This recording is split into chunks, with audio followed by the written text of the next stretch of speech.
Good morning, everyone in attendance. My name is Eric Barron. I'm the Planning and Zoning Manager for the City of Jefferson. We have a bit of an oddity this morning in that we don't have a chair or a vice chair present this morning. So the very first thing we'll do is elect a chair in order to get the meeting started. And so, this is a rarity. We have done it before in the past. I'm not sure if anyone present, but we basically open up the floor for nominations for election of a temporary chair for the purpose of serving only for this meeting. And so I turn it over to the board to nominate someone. I'll nominate Katie Lacey. I'll second that nomination. And if it's not Katie, this chair looks so nice. We've already kind of discussed it. So, just so you know. So, okay, so all those in favor of Katie Lacey, or any other nominations? Okay, so all those in favor of Katie, please say aye. Aye. Any opposed? Okay, so Katie, congratulations. You think? So if you could start at the top and open up the meeting.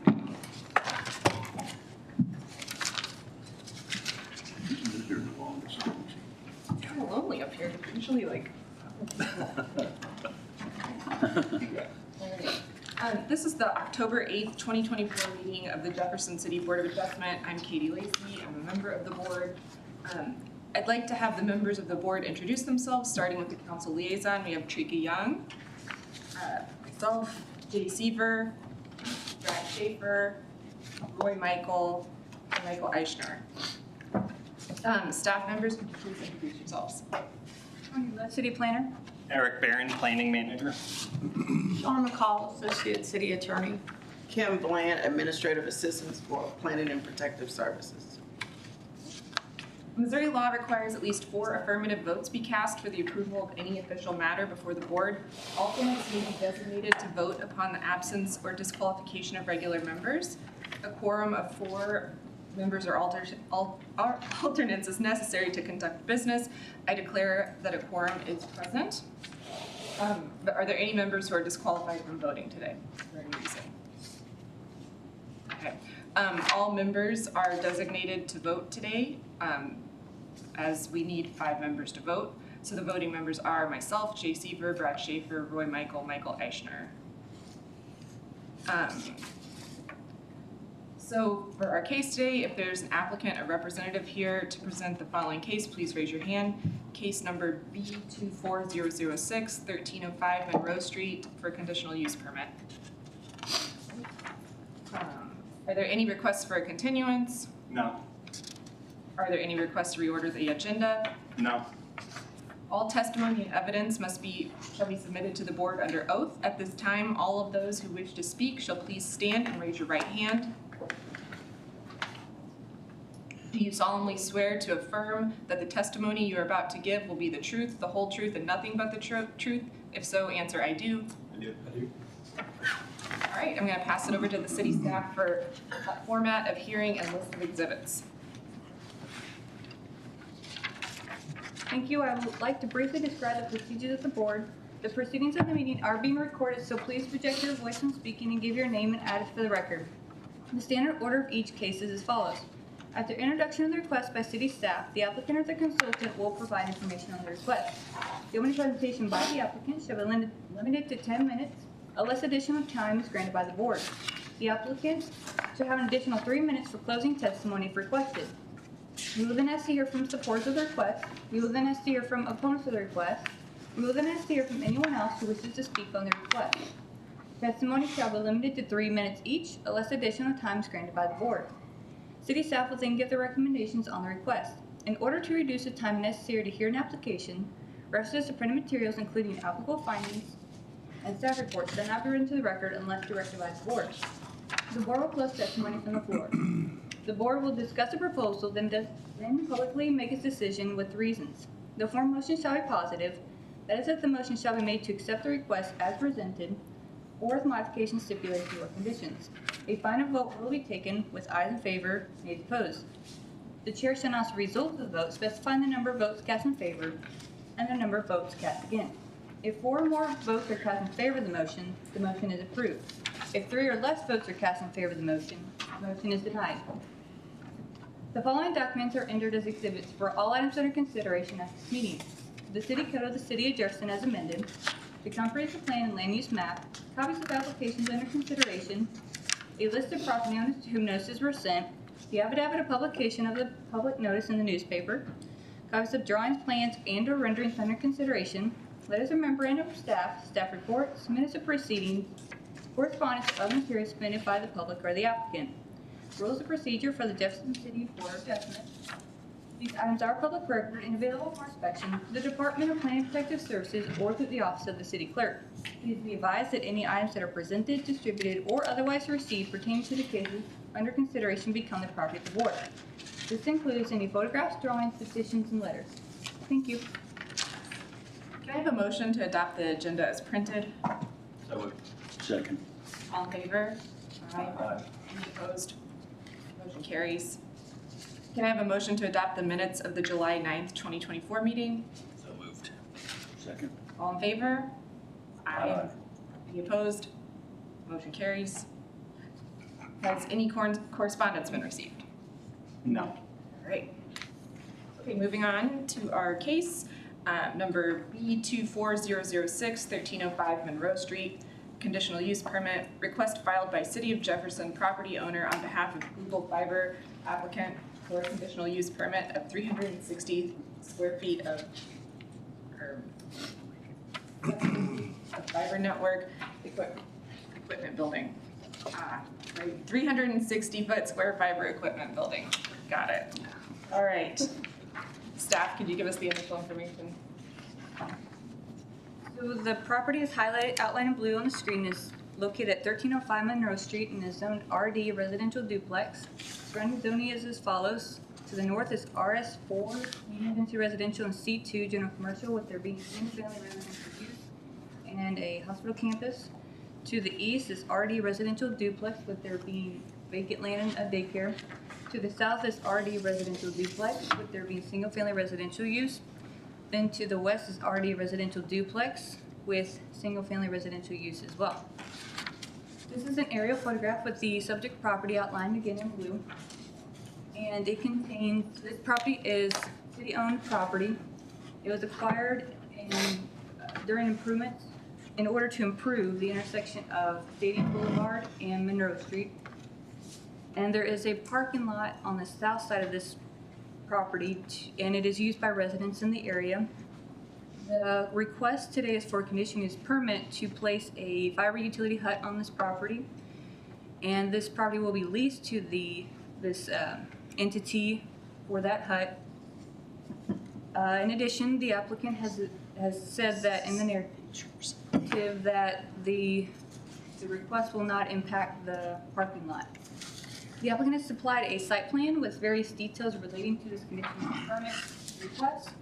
And so, although this is property owned by the city, staff has directed the applicant to, because this use is a conditional use permit in the RD district, to go ahead with conditional use permit review by the board, which includes conditional use permit findings, which are the applicant has supplied responses to in their application materials, and staff has provided responses to as well in the staff report. Both are found in the case packet for the board's consideration.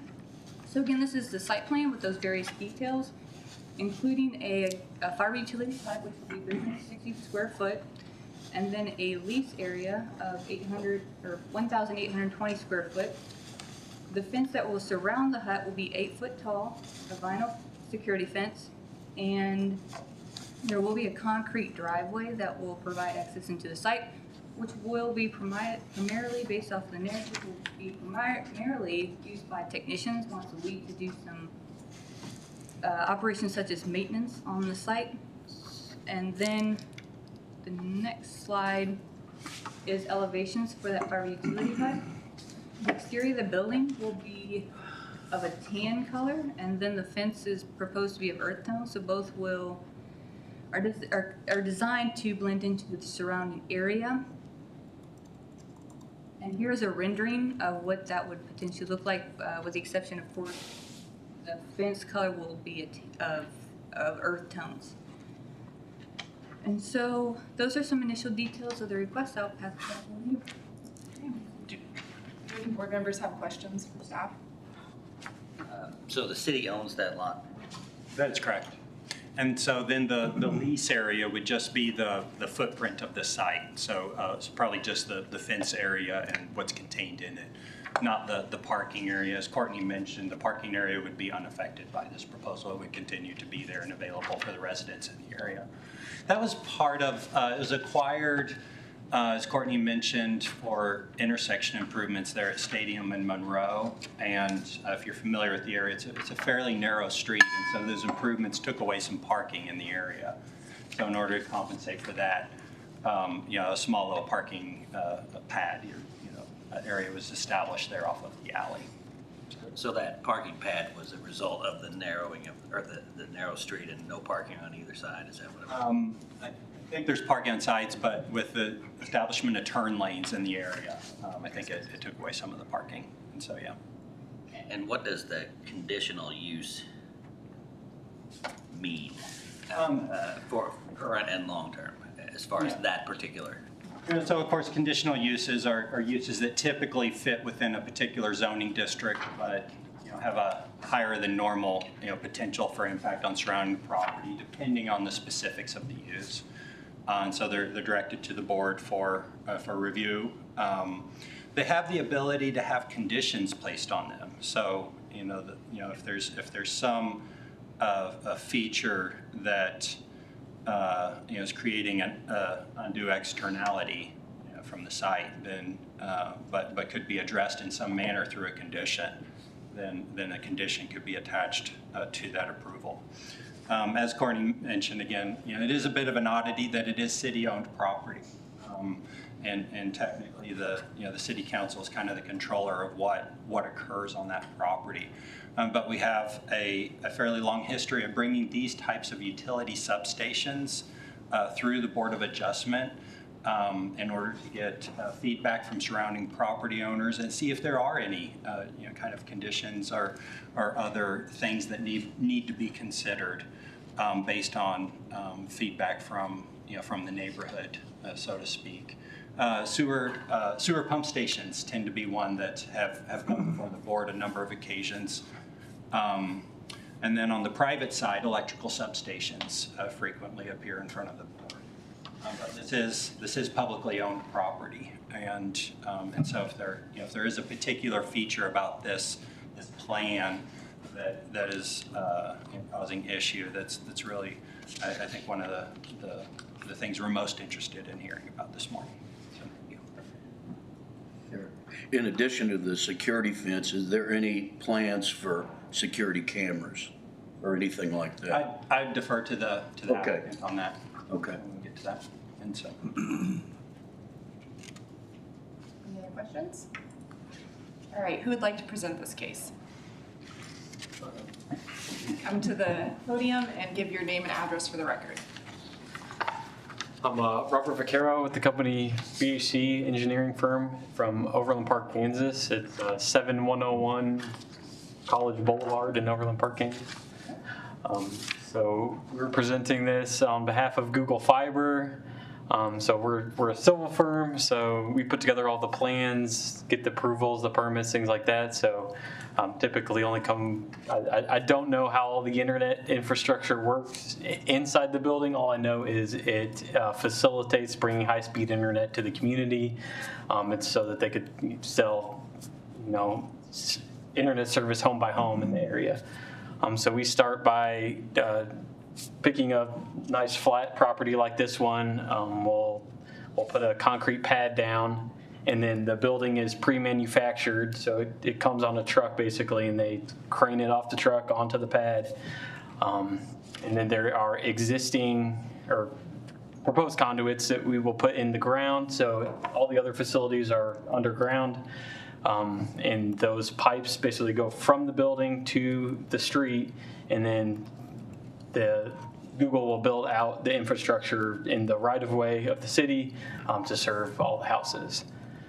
Along with that, we'll also pour another pad next to it to place a backup generator that's used for emergencies. So power goes out in the area, the backup generator will kick on and still be able to provide internet to all the customers.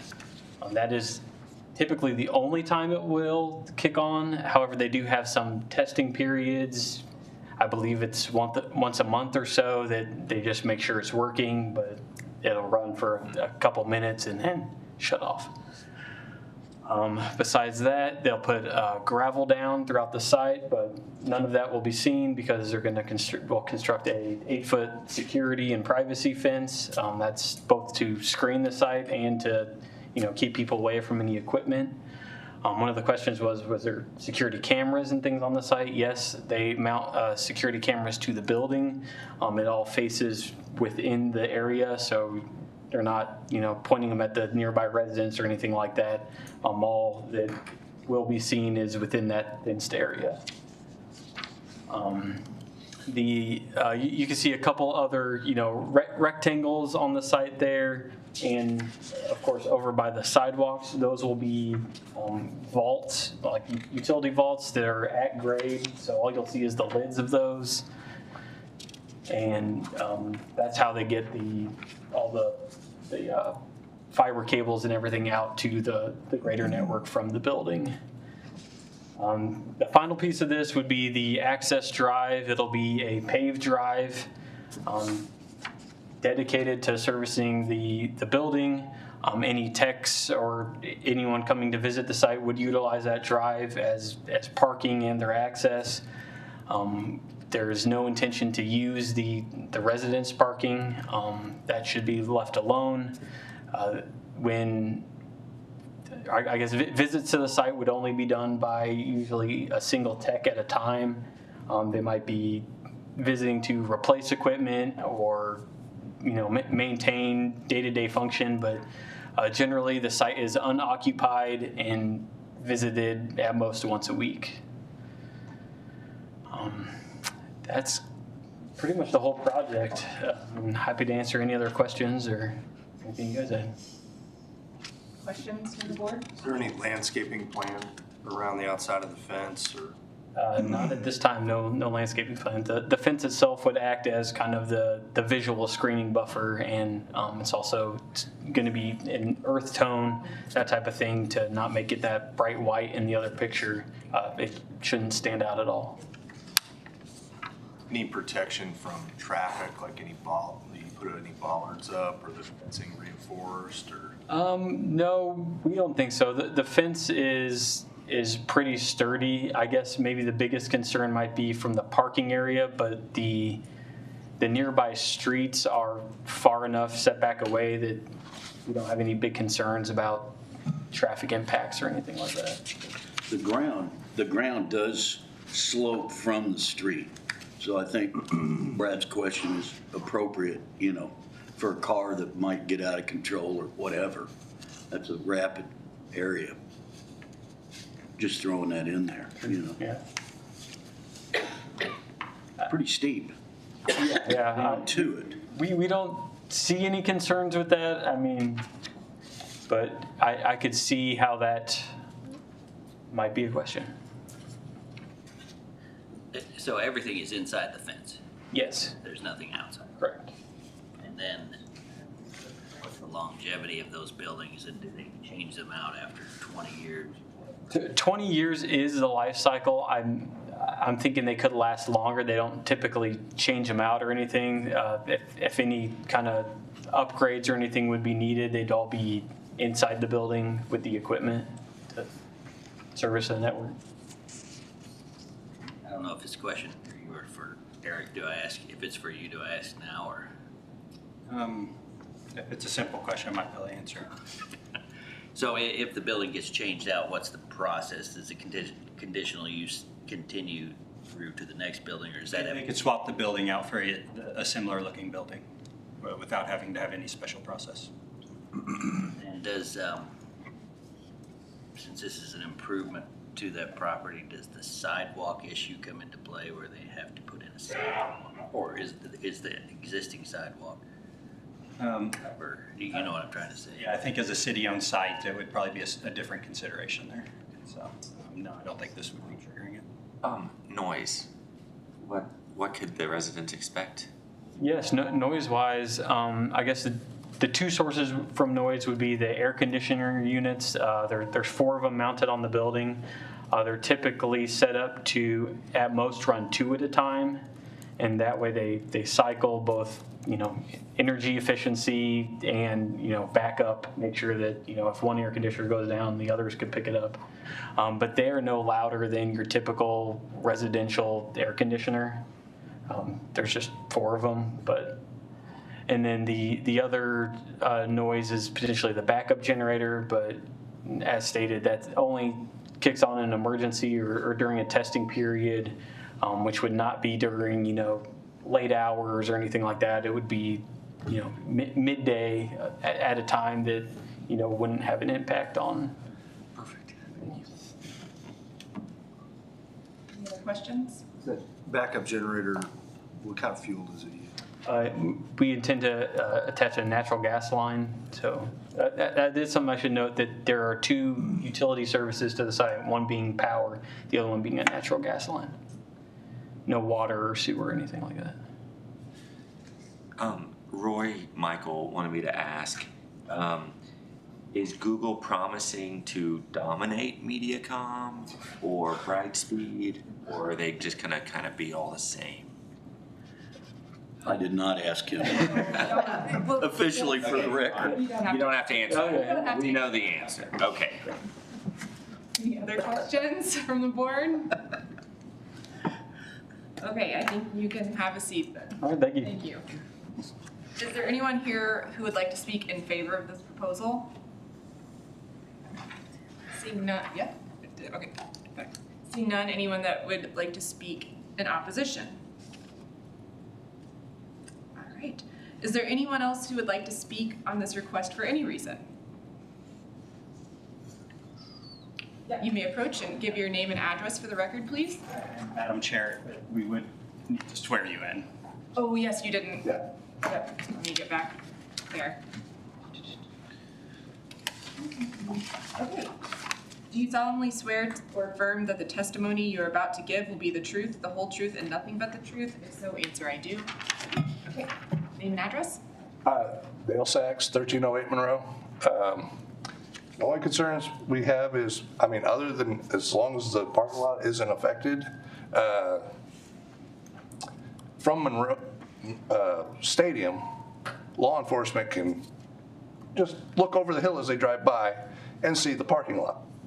If you put the security fence in, it's going to block it, and law enforcement needs to, be changed to where they go through the alley more, I guess, because it's going to create a blind spot. We already have some issues, and I don't care, put a fake camera pointing down at it so they feel like, oh, there's a camera watching me. They won't do anything stupid behind that building, because 8 foot tall, they're going to have a nice, I can do whatever I want behind this building. So, and then maybe some lighting because the only light comes from a street light at the corner of Monroe and Stadium, and if there's a building, the far corners of the parking lot will be in darkness at night. So, anything else? You talked about noise a while ago, Oh, yeah, she lives 1313. but you said that noise is the level of like a normal air conditioner. So, Yeah, I think that he said that there would be 2. and putting that in. I'm sorry to interrupt, You need to but if swear she's in, gonna speak yeah. on the issue, you're gonna have to stand up and state your name on the record like everybody else. I Yeah, we need to apologize. approach. Yeah. If he needs to take a break so he can ask her questions, that's fine too, but Do you want to consult with her for a moment? It's fine. Are you sure? Yeah, she's not. I have hearing aids Okay. anyway, so I'll just keep it out. I would say that the sound is gonna be Minimal. diminished by the fencing too. So you're not gonna be disturbed. That's why we asked the question. You'll be fine, I promise. So, And then we will not have to move vehicles at all, right? When they're bringing it in, because I currently have a vehicle sitting at the very corner next to that tree that's gonna have to come down.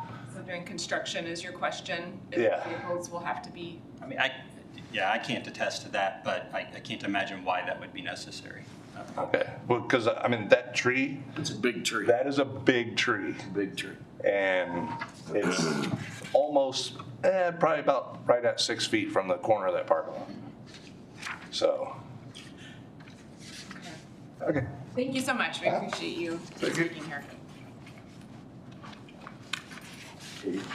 Yeah, it seems reasonable to me to, on the corner of that building, to put one camera pointed at the parking lot. I don't know what trouble that would cause or inconvenience for anybody. It sounds like a very reasonable request, and it might take care of your issue right there. Because I know if you're looking at a security camera, you're going to be paying attention to what you're doing. You should, anyway.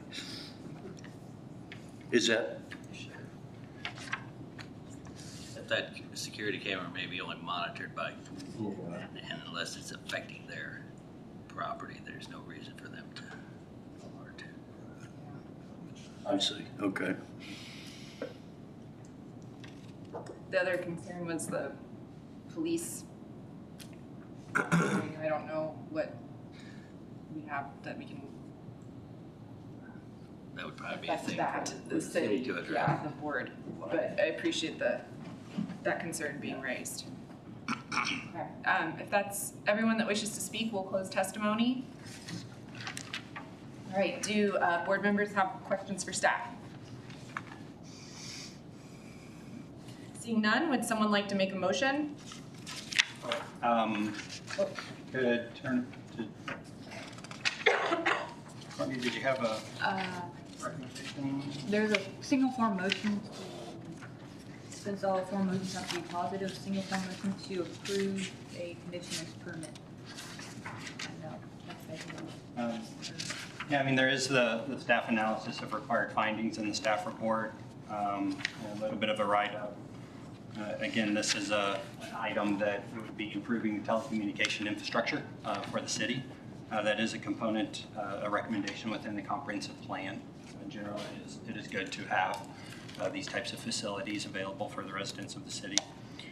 In terms of impact on surrounding property, as kind of referenced this morning, the impact should be fairly minimal. It is an additional feature to the site on publicly owned land, but with respect to the sound and traffic, fairly minimal impact.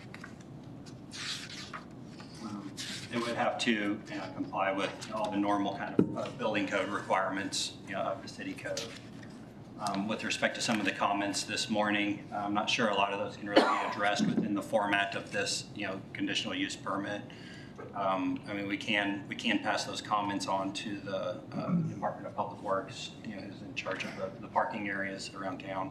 This is not the only city-owned parking lot, and so outside of that, Courtney referenced the recommended form of motion, fairly simple and straightforward. And happy to answer any questions the board may have. Was there any plans for any additional lighting in that site plan? I don't believe so. Any other questions? With the lighting on the enclosure, those would probably be on. Yeah, if you have questions for the applicant, you can call them back up to the stage. Yeah. Sorry, come back Can you up. come back to the podium, please? Sorry. Would those lights on the enclosure, would they just come on at dawn? I believe they do come on at night. They are, however, pointed downward, so typically light doesn't escape, especially when you put the opaque fences down. Light doesn't usually escape the site very well, so it would be hard to see anything going on outside that building area. You might want to consider if there are issues in that area or potential issues, that there is some lighting for your safety of the property, everybody. I know on other sites, it has been asked to not add lighting, but it does depend on, because people don't like the light Yeah, you don't want pollution, light if you shining will. in So. your back door or front window or whatever. Thank you. Thanks. Any other questions?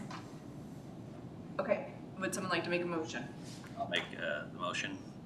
In regards to case number B24006, 1305 Monroe Street, I would make a motion to approve the conditional use permit.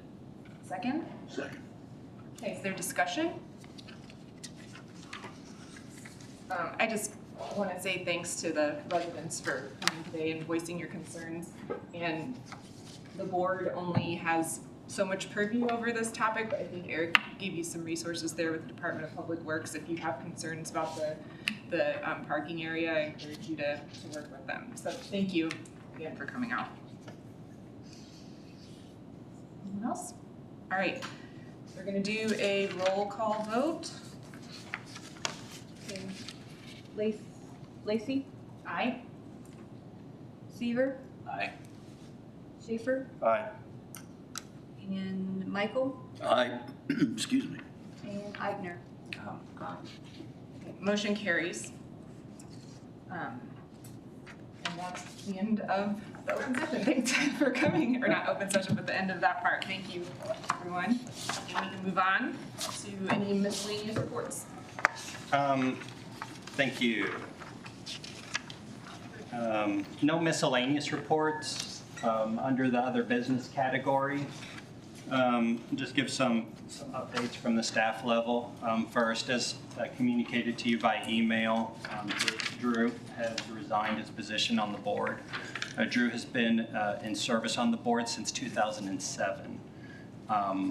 I happen to have started my work with the city in 2006, so Drew has been here almost the entire time, rising through the ranks to vice chair and then eventually chair. So, going on, what is it? 17 years of service. So,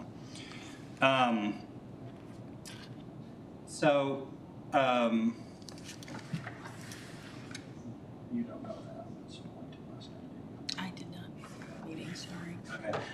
Adam Cartwright's name was on the agenda for the city council meeting yesterday evening to be appointed as a regular member. I don't know if that occurred.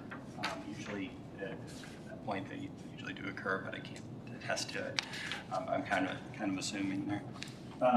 And so there is one vacancy on the Board of Adjustment. It'd be an alternate position. So certainly if there's anyone in the community who's interested in service on the board, there is one spot open. We currently do not have any members from the 4th Ward, and so we'd be particularly interested from anyone in the 4th Ward area. And anybody who's interested can fill out a volunteer application and deliver it to our administration office for consideration by the mayor. That process is the mayor actually reviews those applications and forwards them on for consideration. So we did put election officers on the agenda. I think that's necessary in order to fill the role of chair, and then also to fill the role of vice chair. But there are a number of absences today, and so I would leave it up to the board whether you want to proceed with that election or if you want to delay it for 1 month. Both are valid options. So turn it over to the board for that. Suggest delaying since Crabtree's not here. I don't mind either way, frankly. Yeah, I'm good. I think I probably know what I would recommend, so. Yeah, delay. Well, we might have Google Fiber by then, so communication could be better. If we could have a motion second and a quick voice vote Oh, okay. to delay Motion until to next. delay the election of officers. I would make a motion to delay the election of officers until the next call. And I'll second that. All in favor? Aye. Aye. Any opposed? Motion carries. I forgot to mention under updates before we got to election, there is a package of zoning code amendments that we've brought through the Planning and Zoning Commission, and initially at a work session in June, and then brought it formally in front of them for consideration, and they approved passed it on to the city council. So those are in front of the city council. It's a package of 7 different amendments to the zoning code, really kind of focused on trying to smooth out some of the requirements associated with housing.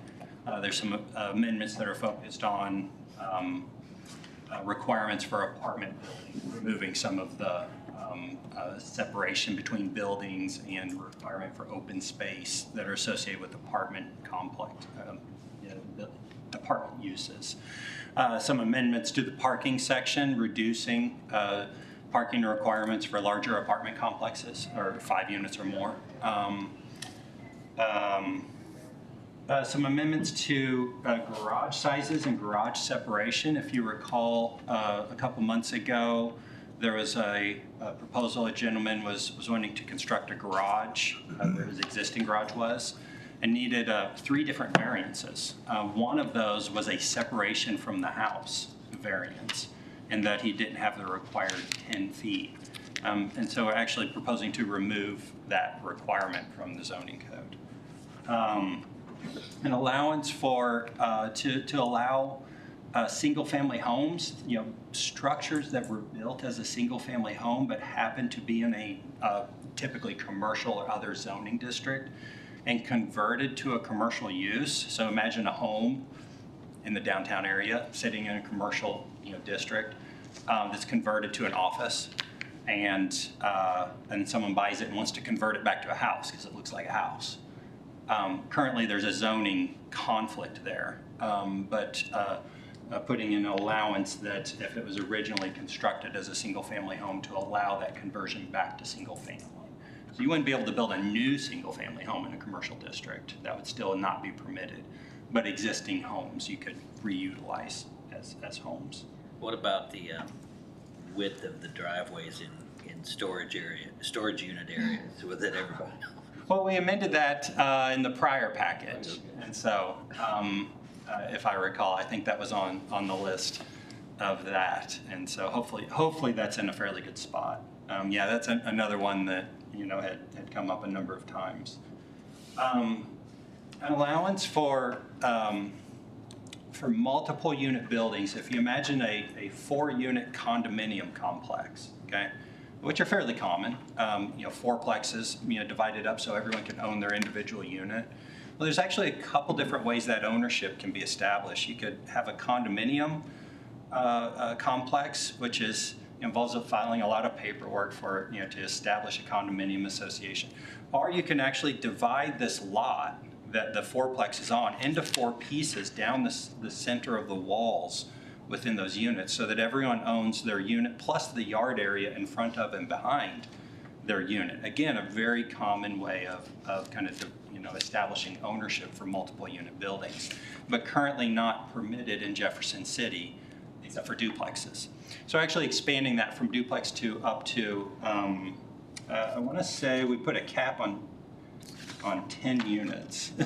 so allowing some of these 10 contiguous units, or which would be very uncommon. 5 and 5. Yeah. So if you had a row house of multiple units, you could divide it up, basically. But there is a limit to how far you can go there. Allowance for larger garage sizes. That's another item that I think occasionally appears, and certainly has in the past. We've risen the maximum size of a garage up in the past. It used to be fairly small, but we've kind of stepped it up as there is a desire, and I think an acceptance by the community to have larger garages or workshops in people's backyards and such. It's kind of based on the size of a property, so it's kind of a sliding scale. If you own a bigger property, you're permitted a larger kind of structure. And so, and this is a bit of a quiz, but if you know what a flag lot is, I'm not sure if I've described that to you. A flag lot is usually a second-tier lot that's back behind the lots that are fronting on a street and connected to the street by a very narrow strip of property. And so when you look at that drawing, it's a narrow strip of property and then a larger lot. Looks like a flag. We call it a flag lot. And so the strip of property connecting to the street, that's there's a requirement that that strip currently be 35 feet wide. And so actually narrowing that down just a little bit to 30 feet, which makes it a little bit more practical to place some of these flag lots. I'll point out a lot of cities don't even have an allowance for flag lots. You know, they do create issues. If you put enough of them on a street, you got an entire street full of driveways, basically. But in our community, I think the terrain really makes it a very practical method to access property that's kind of back behind the frontage on the street. And that 30-foot width, you know, makes it a little bit easier to accommodate, you know, in a lot of scenarios. So I think I've touched on them all. You know, my main purpose here is, you know, to point out that, you know, we do try to keep the development codes of our city fresh. We take a lot of things into consideration, conversations with developers and property owners in the city, deliberations in front of the Planning and Zoning Commission and the Board of Adjustment, particularly even looking at variances, you know, what kind of variances have been approved in the past, and if we're continually approving variances for a particular scenario, then we try to look at that the underlying, you know, law and see if maybe it's time to amend that. So I figured I'd just kind of point that or go over that with you. So, Thank you. After that, the third item there is adoption of the meeting calendar. Within your packet is the calendar. There's the meetings take place on the second Tuesday of every month except one, the month of November, because of the Veterans Day holiday. And so anytime a holiday falls on the day of the meeting, or because it's a 7:30 a.m. meeting the day before the meeting, we push it to the following week. So I'd be looking for a motion to approve the agenda or approve the calendar. Do you want to make that motion? I'll motion to approve it. Perfect. Second. All in favor? Aye. Aye. Any opposed? Who was the second? Motion carries. All right. If that's everything, I think that's it. Girl, very good. You did nice, Katie. Eric, am I able to say? Pick up some votes. Yes. She's gonna be vice chair, I tell you. Katie? Yes. You had mentioned the vote on the new member to the board. We did vote on the new member. Oh, thank you. so Adam is a full Yes. member now. Yes. Okay, great. Thank you for that update. Excellent. Thank you. Excellent. So we do have the full slate of 5 regular members, still 2 alternates, and but we have 1 open position. Great. Well, we'll adjourn then. Have a great day, everyone. Thank you. Thank you all. Your fall is going in the